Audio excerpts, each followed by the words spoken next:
My Denver flight got canceled, so I drove 6 hours through the night to surprise Eleanor. Instead, I found my son Michael laughing in our living room while my wife crawled to the outdoor faucet for water. Her walker lay sideways on the patio tiles like she'd collapsed trying to reach it. Michael was toasting something with wine, completely unaware I was watching. Eleanor looked up at me with eyes I didn't recognize, confused, ashamed, desperate. 38 years building a real estate empire, and I'd never seen a puzzle this twisted. Let me tell you what a canceled flight taught me about family, and how sometimes the people you trust most are the ones you should fear. 6 weeks earlier, Eleanor had her hip replacement surgery.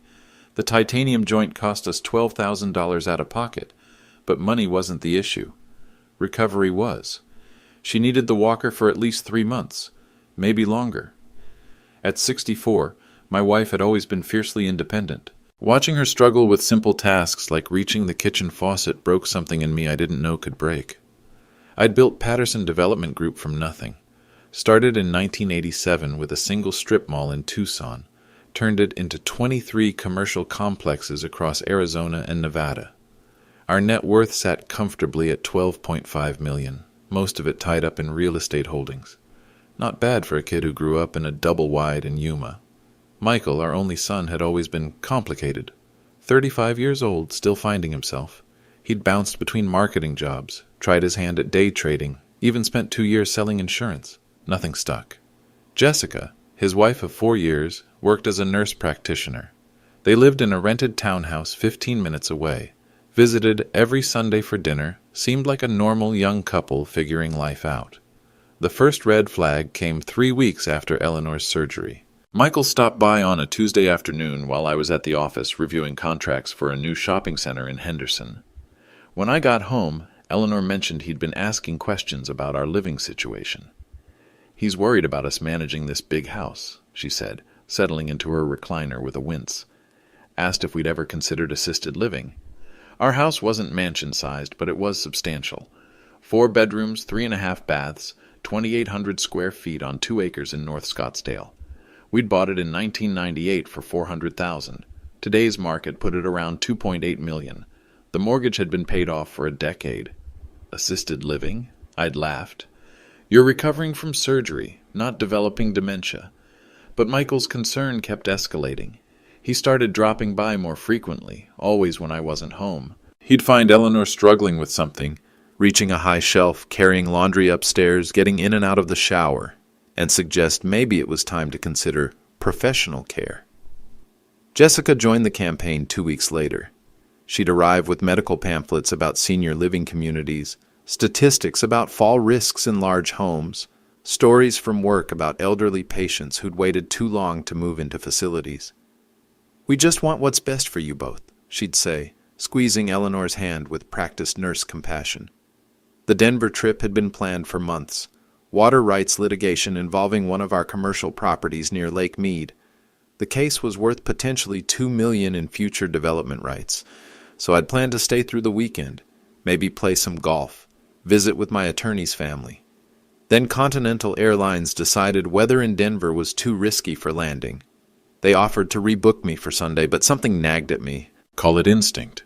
Call it 38 years of reading people's intentions in business deals. I rented a Ford Explorer and drove the 6 hours home through Friday night darkness. I'd called Eleanor around 9 p.m. from Flagstaff to let her know I was coming home early. The phone rang 12 times before going to voicemail. Not unusual. She often turned the ringer off when her hip pain flared up and she took the prescription sleeping pills. The garage door opener worked perfectly. My keychain felt familiar in the deadbolt. Everything seemed normal until I heard that laughter from the living room. Not Eleanor's laugh. Michael's. Deep, satisfied. The kind of laugh that comes from getting away with something. The water meter told the first story.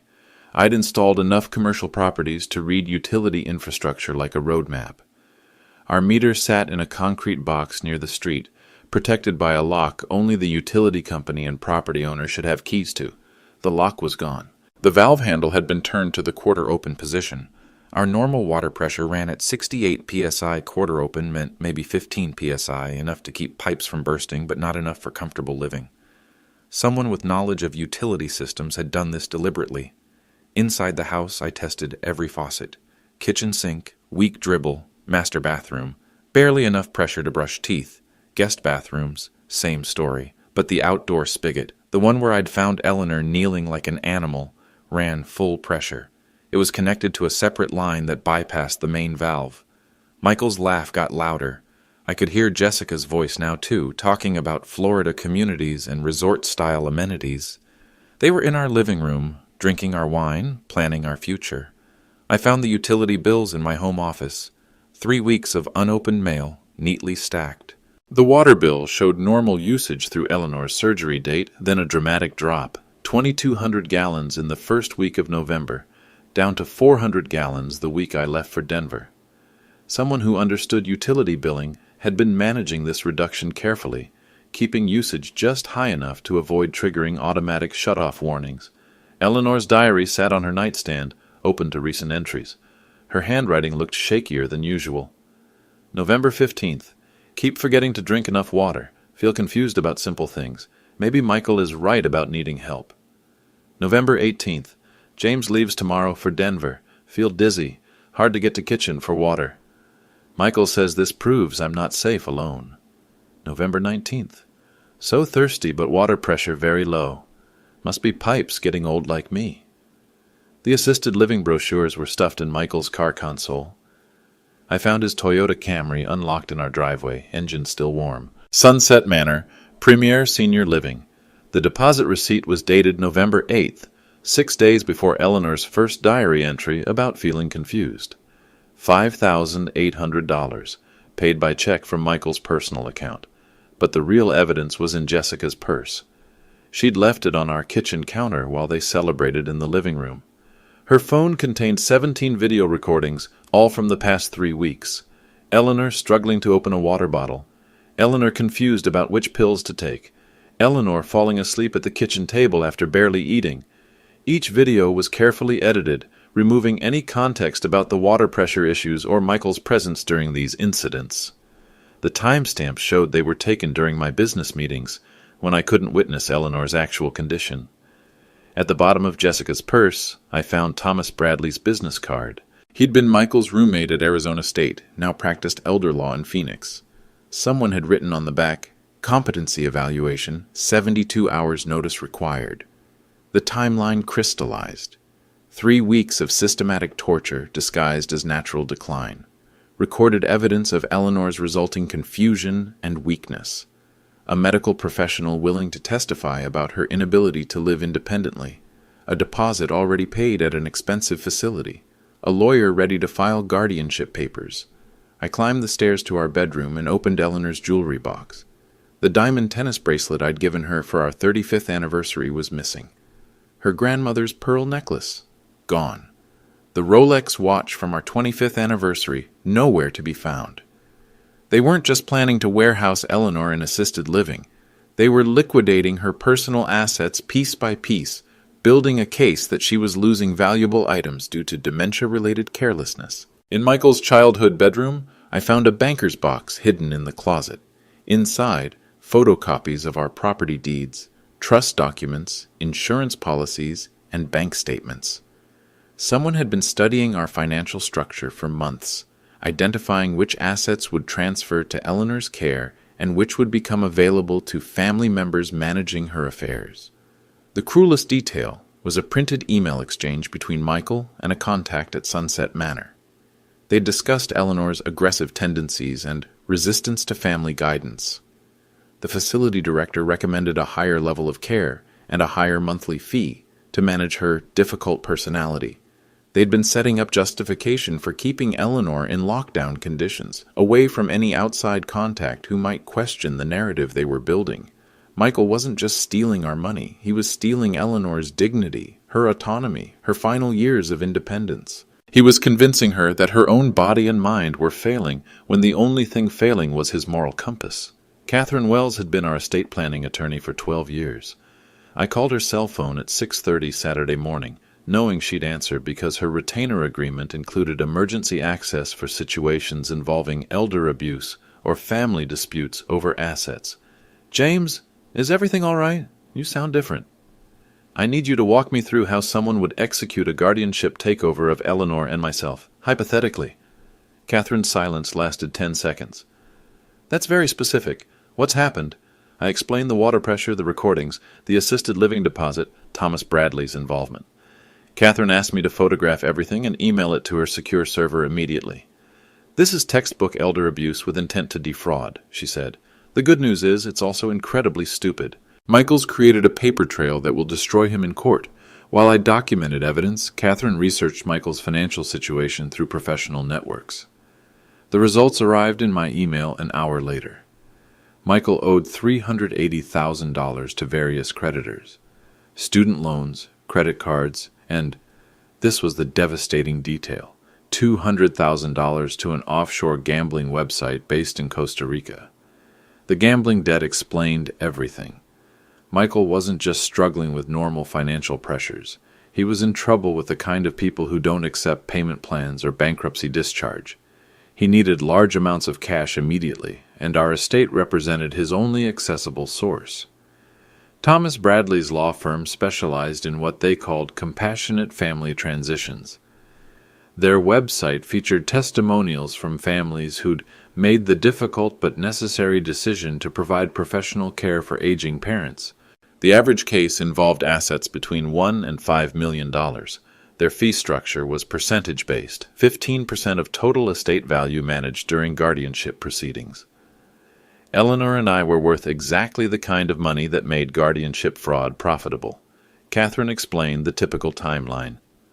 File for emergency competency evaluation claiming immediate safety risks. Use medical evidence of confusion and physical decline. Get temporary guardianship within 72 hours. Move the elderly person to a facility where they have no outside contact. Liquidate assets to pay for care while family members gradually transfer wealth into personal accounts. How long before it becomes irreversible? 90 days. After that, proving the elderly person was competent becomes nearly impossible. The isolation and institutional living create genuine cognitive decline that supports the original fraud. Michael had been executing a month-long plan to steal our life's work and destroy Eleanor's remaining independence, but he'd made critical mistakes. Property developers understand complex legal structures because real estate deals involve multiple layers of contracts, regulations, and potential disputes. I'd spent 38 years learning how to protect assets from people who wanted to take them. Catherine and I spent Saturday afternoon crafting a response that would turn Michael's legal strategy into a weapon against him. We started with the easiest targets. Utility tampering is a felony in Arizona, carrying mandatory jail time and civil penalties up to $50,000 per incident. The recordings Jessica made could be used to prove intentional creation of evidence for fraud purposes, but the real power play would come from the trust structures I'd built to protect our wealth from lawsuits, creditors, and family disputes. Eleanor and I held our assets through an irrevocable trust established in 2019, with Catherine as trustee and specific provisions preventing family members from claiming inheritance rights until both grantors were deceased. Michael didn't understand that our house, investment accounts, and business interests weren't owned by James and Eleanor Patterson. They were owned by the Patterson Family Trust, managed by a professional fiduciary, with distribution rules that couldn't be altered by guardianship proceedings or family pressure. Even if Michael succeeded in getting guardianship, he'd control two people with no legal access to the money he's trying to steal, Catherine explained. He's planning a bank robbery at an empty vault. Sunday morning, I received the most damning evidence yet, a voicemail on our home phone from someone named Carlos, speaking with a slight accent and asking Michael to call back about your payment timeline. The message included a reference to your family's situation in Arizona and hoped Michael was making progress on the real estate solution. The offshore gambling debt wasn't just financial pressure. Someone in Costa Rica was tracking Michael's efforts to liquidate our assets. This wasn't family greed anymore. This was international fraud with professional criminals monitoring our household for payment purposes. That afternoon, Catherine filed papers with the Maricopa County Adult Protective Services requesting an immediate investigation into financial abuse of elderly persons. We included photographs, recorded evidence, utility bills, and financial records showing the pattern of systematic manipulation. Monday morning, I activated what Catherine called the nuclear option. 38 years building commercial properties teaches you that the most effective defense is controlling the infrastructure your enemies depend on. First call. Arizona Public Service, our electricity provider. I donated $43,000 to their Public Safety Foundation over the past decade and served on their Commercial Customer Advisory Board. When I explained that someone had tampered with utility services to create evidence of elderly neglect, their security director agreed to meet me that afternoon. Within 2 hours, APS investigators photographed the compromised water meter, tested pressure levels throughout our property, and documented evidence of systematic utility manipulation consistent with elder abuse patterns. Their report would become evidence in both criminal and civil proceedings. Second call, Daniel Murphy, our Homeowners Association president. Daniel managed HOA compliance for Whispering Hills, our exclusive neighborhood where property values started at $2 million and HOA violations could trigger mandatory mediation or forced sales. I had helped Daniel's construction company win the contract for our community pool renovation 3 years earlier. Daniel, I need you to drive past our house and document any violations of HOA property maintenance standards. Someone's been creating artificial evidence of decline. By Tuesday morning, Daniel's official HOA inspection report cited 14 violations of community standards, damaged mailbox post, unwatered landscaping, accumulated newspapers, automotive fluids in the driveway, and general appearance of property neglect inconsistent with neighborhood character. The violations weren't real. Eleanor and I maintained our property meticulously, but they matched exactly the kind of evidence Michael would need to prove we couldn't handle independent living. Daniel's report established that these problems had appeared suddenly in the past 3 weeks, coinciding with Michael's increased visits. Catherine, meanwhile, worked her magic with legal documentation. She drafted new trust amendments, removing Michael's power of attorney authorization, revoked his emergency contact status with our banks and medical providers, and updated our will to exclude anyone who attempts to fraudulently obtain guardianship or assisted living placement against our expressed wishes. The trust changes were retroactively effective to November 1st, meaning any financial moves Michael planned would be automatically invalid. Our assets were now protected by what Catherine called fortress-level security. Wednesday, I implemented what military strategists call controlled information warfare. I left documents where Michael would find them during his next visit. Bank statements showing a fake account with $800,000 in cash, property appraisals for land in Nevada worth $3.2 million, and medical records indicating Eleanor's hip recovery was exceeding expectations. The bait worked perfectly. Thursday afternoon's security camera footage showed Michael photographing these documents while Eleanor napped. He spent 47 minutes in my office, carefully copying account numbers and property information. That evening, he called Eleanor with renewed urgency about assisted living. "Mom, I've been thinking about your safety.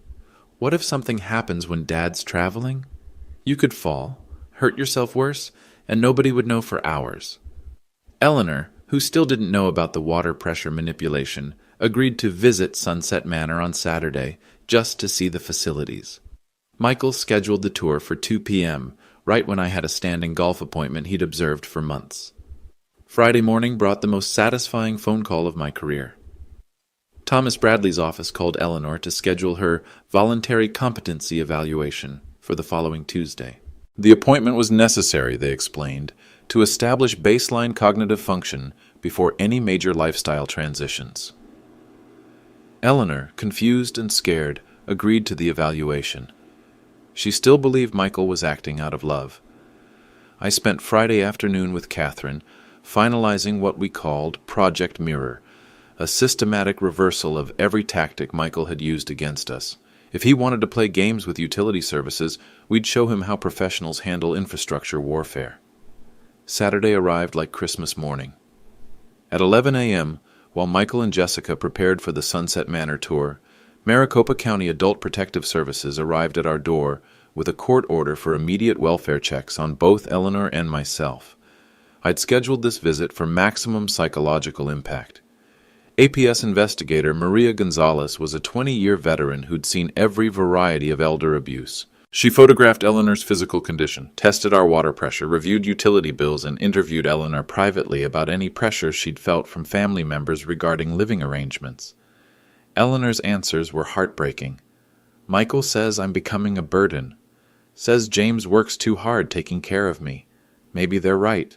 I do feel confused lately. Maria's report, completed while Michael and Jessica waited in our driveway, concluded, evidence strongly suggests systematic manipulation of utilities and deliberate isolation tactics consistent with financial abuse patterns. Recommend immediate protective measures and criminal investigation. At 12:30, Phoenix Police Detective Sarah Chen arrived with a warrant to investigate utility tampering. Detective Chen specialized in fraud cases targeting elderly victims. She'd built a reputation for thorough documentation and aggressive prosecution. By 1 p.m., our front yard looked like a crime scene. Police cars, APS vehicles, utility company trucks, and HOA compliance officers created exactly the kind of public spectacle that destroys property values and neighborhood reputations in communities like Whispering Hills. Michael's Toyota Camry sat in our driveway while he and Jessica watched their carefully planned fraud unravel in real time. Neighbors gathered on sidewalks, taking photographs, sharing gossip about that situation at the Patterson house. The most beautiful detail was Detective Chen's interview with Eleanor. After 20 minutes of gentle questioning, Eleanor began to understand what had been happening to her. The confusion, the weakness, the feelings of inadequacy, all results of systematic manipulation designed to make her doubt her own competence. Mrs. Patterson, when did you first notice the water pressure issues? I thought it was normal aging. Michael said old houses have problems. Did anyone suggest you might be forgetting to drink enough water? Michael and Jessica. They said I was getting forgetful about self-care. But you were actually unable to access adequate water pressure for basic needs. The moment Eleanor realized she'd been tortured by her own son was visible in her expression. Confusion gave way to hurt, then to anger, then to something harder and colder. At 1:45 p.m., 15 minutes before the Sunset Manor tour, Detective Chen arrested Michael for utility tampering, elder abuse, and conspiracy to commit fraud. Jessica was arrested for conspiracy and evidence tampering related to the recordings on her phone. The handcuffs clicked shut on Michael's wrists at exactly 1:47 p.m. I was standing in our kitchen, watching through the window as our neighbors recorded everything on their phones. 38 years building a reputation in this community, and my son had turned our home into the neighborhood scandal. Detective Chen read Michael his rights while Jessica sobbed in the back of a patrol car. The Sunset Manor tour would happen without them. Dad, this is insane. I was trying to help you both. Mom's been confused, forgetting things. You can't see it because you're never here. Michael, I know about the water valve. I know about the gambling debt. I know about Carlos calling from Costa Rica.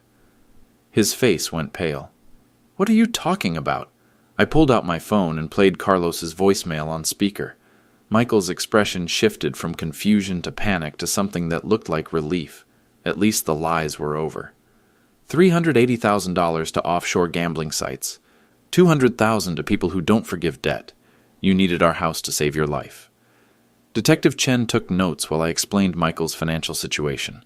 Jessica's nurse practitioner license would be suspended pending investigation. Michael's job at the marketing firm would disappear once they learned about the arrests. Their entire life was collapsing in real time. Mr. Patterson, we'll need your detailed statement about the utility manipulation and financial planning you discovered, Detective Chen said. This case will likely involve federal charges due to the interstate gambling debt and systematic fraud patterns. Eleanor had been silent throughout the arrests, sitting in her chair with the walker beside her, watching her son destroy his future. When the police cars finally left, she looked at me with eyes I'd never seen before. How long have you known? Since Friday night when I found you at the water spigot. And you let me think I was losing my mind for 3 more days? This was the conversation I'd been dreading. Eleanor wasn't just a victim of Michael's fraud. She was a victim of my investigation tactics. I'd watched her suffer while building a case instead of immediately explaining what was happening. I needed evidence that would stick in court. Michael's been planning this for months. If I'd confronted him directly, He would have destroyed the proof and tried again later. So you used me as bait. I protected you while gathering evidence to protect us both permanently. Eleanor's anger was colder than Michael's fraud. You treated me like I couldn't handle the truth, just like Michael treated me like I couldn't handle independence. She was right. I'd been so focused on winning the legal chess match that I'd forgotten Eleanor was my partner, not my responsibility. She deserved to know what was happening and help decide how to respond. You're right. I should have told you immediately. Yes, you should have. That afternoon, Catherine arrived with a folder thick enough to choke a horse. Bank records, trust documents, criminal charges, asset protection orders, and a civil lawsuit seeking damages for elder abuse, fraud, and intentional infliction of emotional distress. Michael's looking at 2 to 5 years in state prison, plus federal charges for wire fraud related to the gambling debt. Jessica will lose her nursing license and face professional sanctions. Thomas Bradley's law firm is being investigated by the state bar for ethics violations. The financial damages were staggering. Michael's fraud attempt had triggered automatic penalty clauses in our trust documents, forfeiting any inheritance rights. The legal fees would exceed $60,000. The property damage from utility tampering required professional restoration. The emotional distress couldn't be calculated in dollars. But the most devastating consequence was what Eleanor said next. I want them to understand what they did to us, not just the money or the legal problems. They made me believe I was losing my mind. Catherine explained the criminal court process. Michael and Jessica would be released on bail within 48 hours. Trial dates would be set within 6 months. Restitution orders would require them to pay all damages, legal fees, and punitive penalties. The good news is the evidence is overwhelming. Michael created a paper trail that reads like a how-to manual for elder abuse fraud. The bad news is family relationships rarely survive this kind of betrayal. Eleanor asked the question I'd been avoiding. What happens to Michael when he gets out of jail? Those gambling debts don't disappear because he's in prison. The people Michael owed money to weren't going to accept "my parents had me arrested" as an excuse for non-payment. They'd been monitoring his progress toward liquidating our assets. Now they'd know their investment was worthless. He'll have to declare bankruptcy, lose his house, probably relocate somewhere cheaper and start over, Catherine said. Jessica will need to find work outside healthcare. They're looking at years of financial struggle.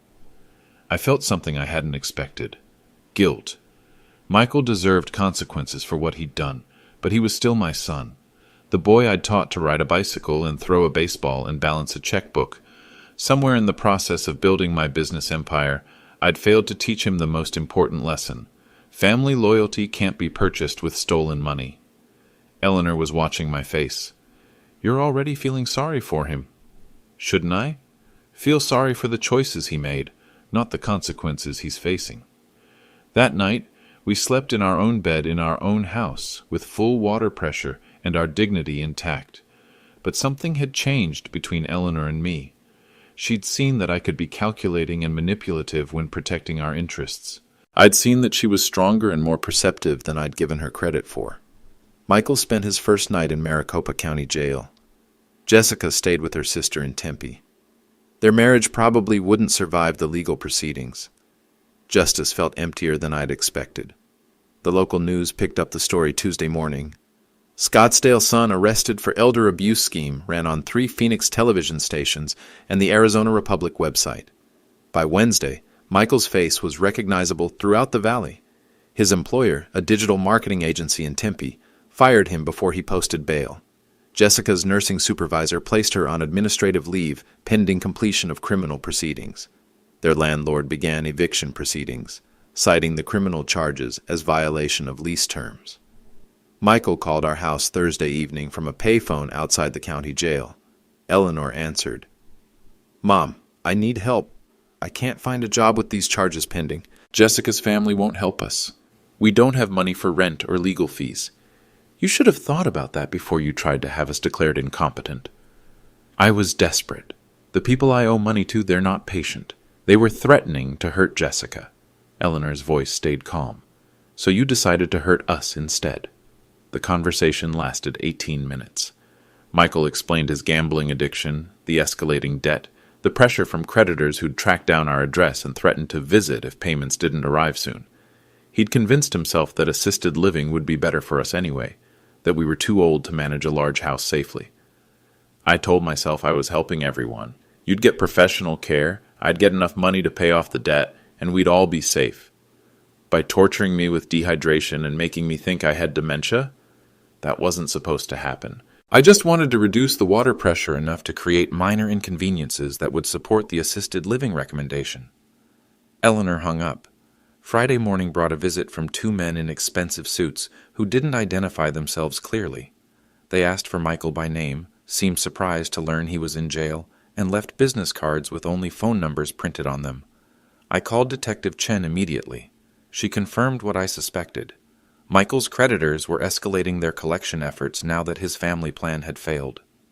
These people don't respect property law or court orders, Detective Chen explained. Michael borrowed money from organizations that solve payment problems through intimidation and violence. You and Mrs. Patterson could be at risk as long as the debt exists. We hired private security for our house. 2 former Phoenix police officers, armed and licensed, worked 12-hour shifts keeping watch over our property. The cost was $300 per day, but our safety was worth more than money. Eleanor started having nightmares. Not about Michael or the gambling creditors, but about the 3 weeks she'd believed she was losing her mental capacity. She'd wake up in the middle of the night checking faucets, making sure the water pressure was normal, confirming that her confusion had been artificially created. I keep wondering what else I've been wrong about, she told me Saturday morning over coffee. If Michael could fool me about something so basic, how do I know my judgment is reliable about anything? The psychological damage was deeper than the financial fraud. Michael hadn't just stolen money. He'd stolen Eleanor's confidence in her own mind. Sunday dinner felt strange without Michael and Jessica. For 4 years they'd joined us every week. Now the dining room felt too large, too quiet, too empty. I found myself checking my phone for messages from Michael, not because I wanted to help him, but because 28 years of being his father doesn't disappear overnight. Even criminals have parents who remember teaching them to tie shoes and helping with homework. Eleanor noticed me checking the phone. He made his choices, James. Don't make his problems your guilt. But guilt doesn't follow logic. I'd given Michael everything he needed to succeed in life: education, connections, examples of hard work, and ethical business practices. Somehow, I'd failed to teach him that stealing from family wasn't an acceptable solution to financial problems. The house felt different now, safer but lonelier, protected but hollow. 3 weeks after the arrests, Michael called from a rehabilitation center in Tucson. He'd enrolled himself in a 90-day gambling addiction treatment program, paying for it with money borrowed from Jessica's sister. Dad, I know you have no reason to believe me, but I want you to know I understand what I did. Not just the legal stuff, but what I did to Mom's sense of reality, to your trust, to our family. His voice sounded different, quieter, less of the smooth confidence he'd inherited from years of marketing presentations. The counselors here helped me trace back how the gambling started, how the debt escalated, how I convinced myself that desperate situations justified desperate actions. I kept telling myself that assisted living really would be better for you both, that I was solving multiple problems with one solution. Eleanor was listening on the extension. Were you lying to us or lying to yourself? Both. I knew the water pressure manipulation was cruel, but I told myself it was temporary. I knew the recordings were deceptive, but I told myself they showed real concerns. I created a story where I was helping everyone while stealing from you. Michael explained the treatment program. Individual counseling twice daily, group sessions with other gambling addicts, financial planning education, family therapy preparation. The facility specialized in addiction cases involving family fraud, apparently more common than I'd realized. They want to schedule family counseling sessions, not to ask for forgiveness or try to fix everything immediately, but to understand how addiction affected my decision-making and how we might rebuild some kind of relationship eventually. Eleanor surprised me by agreeing to participate. I want to understand how you could convince yourself that torturing me was acceptable, not to forgive you, but to protect myself from trusting the wrong people in the future. Dr. Patricia Martinez, the family counselor, met with Eleanor and me first without Michael present. She explained how addiction creates moral blindness, where people can rationalize increasingly harmful behavior as necessary for survival. Michael genuinely believed his plan would help everyone, Dr. Martinez said. That doesn't excuse what he did, but it helps explain how someone with no previous history of elder abuse could orchestrate such a systematic fraud. The first joint session was scheduled for a Saturday afternoon in late December. Michael looked 20 pounds thinner, his usual cocky demeanor replaced by something that might have been genuine humility. "I want to start by acknowledging what I know, but never said out loud," he began. "I tortured Mom to steal your money and save myself from consequences of my gambling addiction. Everything else I told myself was lies to make the truth bearable." Eleanor's response was measured. "I need to know that you understand the difference between what you did and what you told yourself you were doing. I manipulated utility services to create artificial evidence of decline, recorded you during vulnerable moments to build a false case for incompetency, and planned to warehouse you in assisted living while liquidating your assets to pay my debts. I convinced myself this was family care, but it was systematic elder abuse."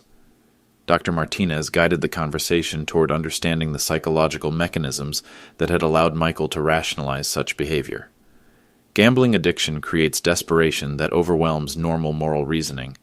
Financial pressure from criminal creditors creates fear that justifies otherwise unthinkable actions. "The question isn't whether Michael is fundamentally evil," Dr. Martinez explained. "The question is whether he can develop reliable systems for making ethical decisions under pressure."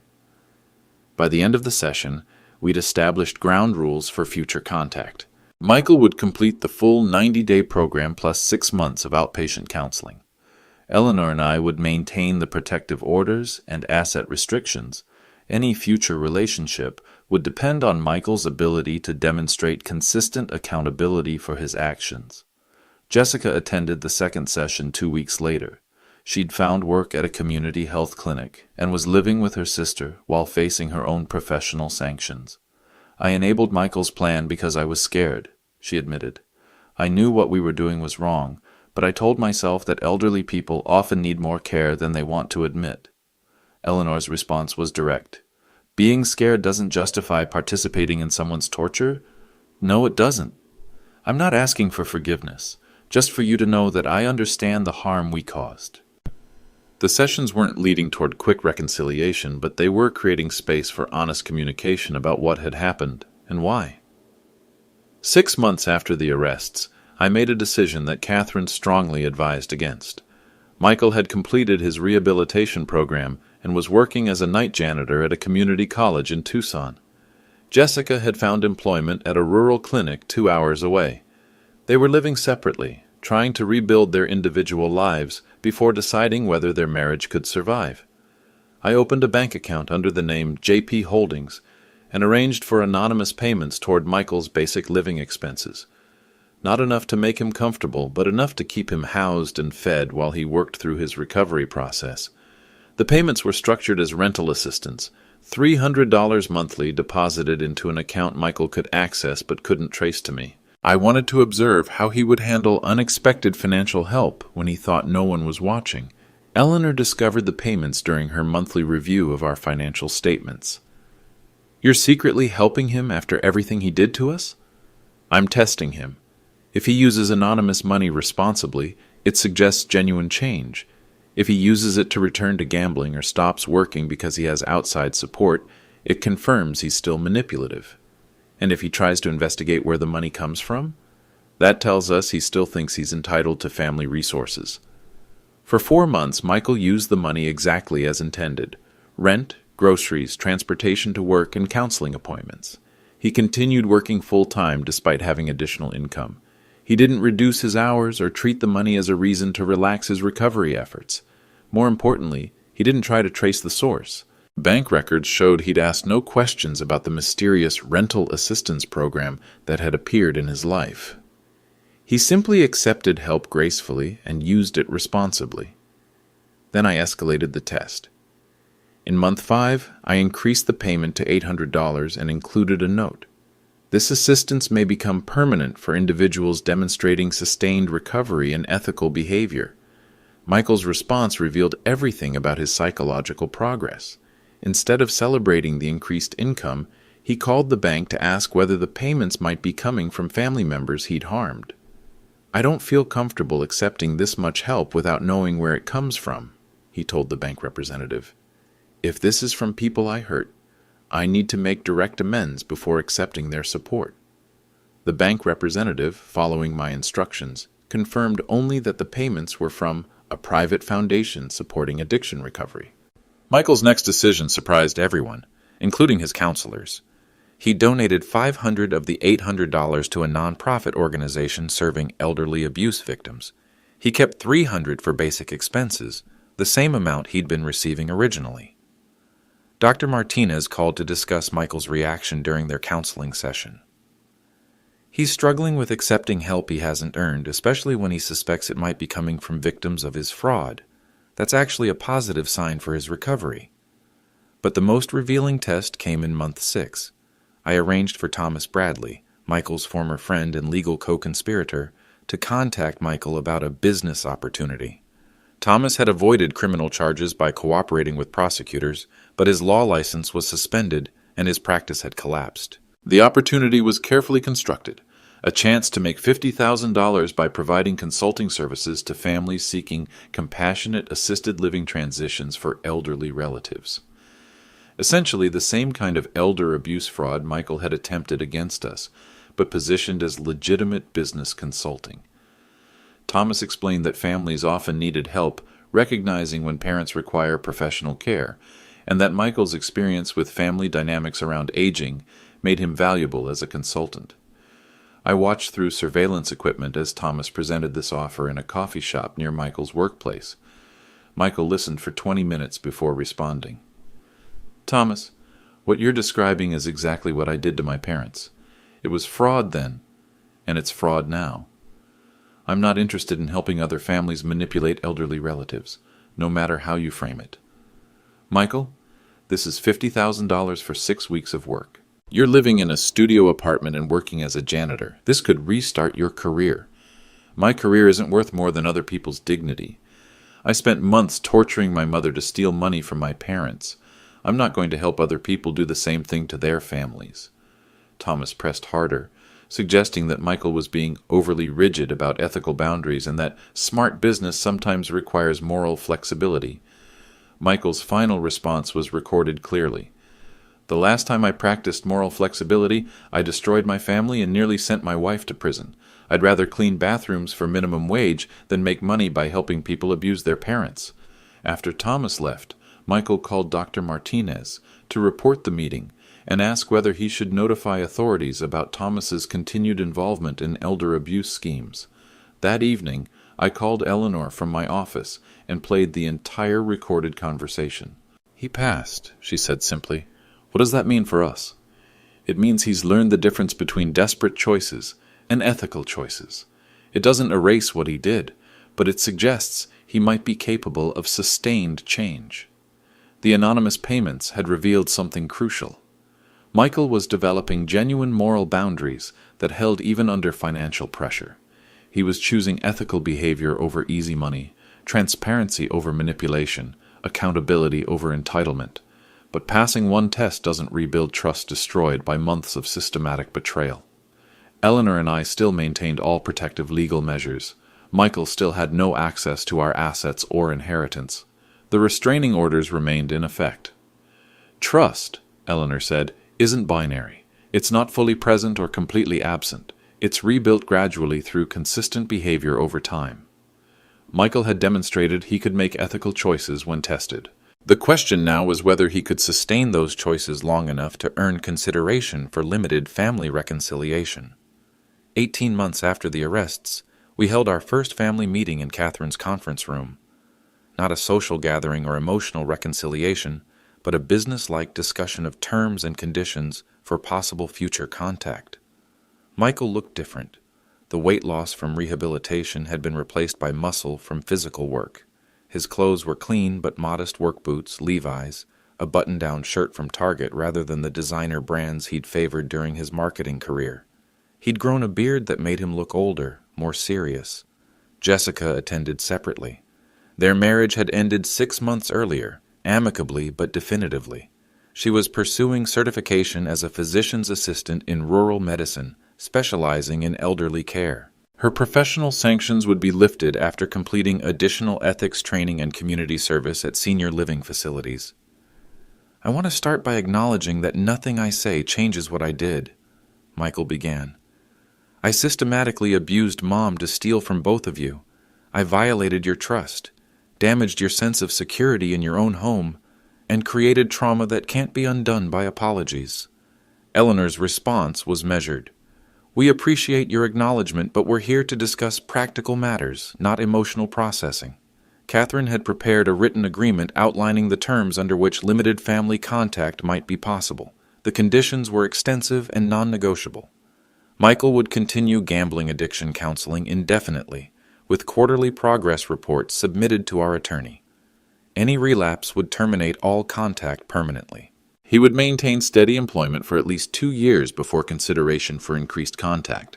Financial records would be reviewed quarterly to ensure he wasn't accumulating debt or engaging in high-risk behaviors. All communication would occur through supervised channels for the first year. Phone calls scheduled in advance, meetings in public places with time limits, no unexpected visits to our home. Michael would pay restitution for legal fees, property damage, and counseling costs at $50 monthly until the debt was satisfied. The total amount was $47,000, representing approximately 20 years of payments at his current income level. Most importantly, Michael would have no inheritance rights and no access to information about our financial affairs. Any attempts to discuss money, property, or estate planning would result in immediate termination of contact. These terms are designed to test whether you can maintain a relationship with us that isn't motivated by financial interest, Catherine explained. If you can build genuine connection without access to our assets, it suggests authentic change. Michael reviewed the agreement carefully before signing. "I understand these conditions, and I accept them. I also want to add something that isn't required but feels necessary to me." He pulled out a handwritten letter. "I've written detailed accounts of exactly what I did during those 3 weeks, how I planned it, and why I made each decision. I want you to have this not for legal purposes, but so you can understand the specific methods I used and protect yourselves if anyone else tries similar tactics." The letter was 8 pages long, typed and detailed. It read like a confession combined with a security manual. Michael had documented every aspect of his fraud: how to manipulate utility valves, how to create false evidence of cognitive decline, how to research assisted living facilities, how to recruit professional allies like Thomas Bradley. "Why are you giving us this?" Eleanor asked. "Because elder abuse tactics are becoming more sophisticated, and families need to know how these schemes work. What I did to you, other people are doing to other families. This information might help you recognize similar patterns if anyone else approaches you with concerned suggestions about your living situation." Eleanor spent 30 minutes reading the confession while Michael and I sat in uncomfortable silence. Finally, she looked up. "This is the first thing you've done that actually serves our interests instead of your own." We agreed to begin with 1 supervised phone call monthly, progressing to quarterly lunch meetings after 6 months of consistent behavior. Contact with our grandchildren, Jessica's nieces and nephews who had become part of our extended family, would be separate discussions based on their parents' comfort levels. Michael's first question after signing the agreement was about Eleanor's hip recovery. "How is your physical therapy going? Are you still using the walker?" "I graduated to a cane 3 months ago. I can walk 2 miles daily now." "I'm glad. I know the fear and pain I caused interfered with your healing process." The conversation lasted exactly the agreed-upon 60 minutes. Professional, cordial, carefully monitored. Not warm, but not hostile. A beginning rather than a reconciliation. After Michael left, Eleanor and I reviewed the terms with Catherine once more. "These conditions are designed to last several years," Catherine explained. "If Michael can maintain ethical behavior, steady employment, and respectful communication for that long, you'll have evidence of sustained change. If he can't, the protective measures remain in place indefinitely." Eleanor had one final question. What if he succeeds? What if he meets every condition and demonstrates genuine change? What then? "Then you'll decide whether to trust him with limited access to your lives," Catherine said. "But trust doesn't mean returning to previous relationships. It means creating new relationships with appropriate boundaries." The drive home was quiet. We'd taken the first step toward possible reconciliation, but we'd also formalized the reality that our family would never return to what it had been before Michael's betrayal. Some fractures heal stronger than the original structure. Others heal functional but forever changed. 2 years later, Michael arrived at our house for his first supervised home visit. Eleanor opened the door while I watched from the kitchen window, ready to call security if anything felt unsafe. He carried a small toolbox and a bag from Home Depot. "I noticed last time that the front sprinkler head was broken. I thought I could fix it, if that's okay with you." Eleanor considered the request. "You can work on it, but I'm watching." For 2 hours, Michael repaired sprinkler heads, cleaned gutters, and replaced weather stripping around the front door. Work he'd observed me doing countless times during his childhood but had never offered to help with as an adult. He didn't ask to come inside. He didn't mention money or inheritance or his ongoing financial struggles. He simply did maintenance work that needed doing and left when it was finished. "Same time next month?" he asked before leaving. "If your counseling reports remain positive," Eleanor replied. After he left, Eleanor and I walked through the yard checking his work. Everything was repaired correctly. Tools cleaned and organized, no damage or shortcuts. The kind of careful attention to detail that suggested respect for our property rather than entitlement to it. "He's different," Eleanor said. "Different enough?" "Different enough to continue these supervised visits. Not different enough for unsupervised access to our lives." 6 months later, Michael brought someone with him. Dr. Martinez, his counselor, had requested permission to observe his behavior during family interaction. "Michael has made significant progress in developing ethical decision-making skills," she explained. "But the real test is whether he can maintain those skills under the stress of family relationships." That afternoon, Michael helped Eleanor reorganize her craft room while I updated the irrigation system timer. Normal family maintenance activities, but performed under clinical observation to assess his psychological development. Dr. Martinez noted that Michael consistently deferred to Eleanor's preferences, asked permission before moving her belongings, and showed genuine interest in her hobbies without trying to control or manipulate the conversation. 2 years ago, Michael couldn't have spent 3 hours focused on other people's needs without calculating what he might gain from the interaction, Dr. Martinez told us privately. Today he seems genuinely interested in being helpful without expecting anything in return. But the most important change was Eleanor's comfort level. She'd begun to relax during Michael's visits, treating him more like a responsible adult relative and less like a potential threat. The legal protections remained fully in place. Our trust documents still excluded Michael from inheritance rights. The restraining order was modified to allow supervised visits but maintained restrictions on unsupervised contact. Our assets remained completely protected from any future manipulation. Catherine updated our estate planning documents to include what she called earned forgiveness provisions. If Michael maintained ethical behavior and steady employment for 5 consecutive years, he would become eligible for a small annual gift. Not an inheritance, but recognition of sustained change. "The money isn't the point," Catherine explained. "The point is creating incentives for long-term ethical behavior while maintaining protection against future fraud." Today, 3 years after his arrests, Michael works as a maintenance supervisor at a senior living community in Phoenix. He's been promoted twice based on his reliability and his unusual sensitivity to elderly residents' dignity and autonomy. Eleanor and I visit the facility occasionally, not to check on Michael, but because we've become volunteers in their garden program. Michael introduced us to residents who remind us of ourselves. Independent people adjusting to increased care needs without losing their sense of self-worth. The irony isn't lost on any of us. Michael spent months trying to force us into assisted living to steal our money. Now he works to ensure that other families' transitions to senior care are voluntary, respectful, and transparent. He's become the person he should have been before desperation corrupted his judgment. Some families survive betrayal through forgiveness. Others survive through accountability.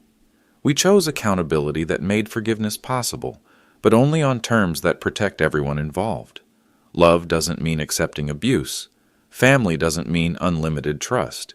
And second chances must be earned through sustained change, not granted through sentiment.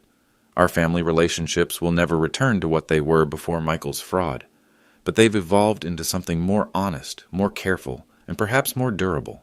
Trust, once broken, rebuilds differently than it was originally constructed, sometimes stronger, always more aware of what can be lost.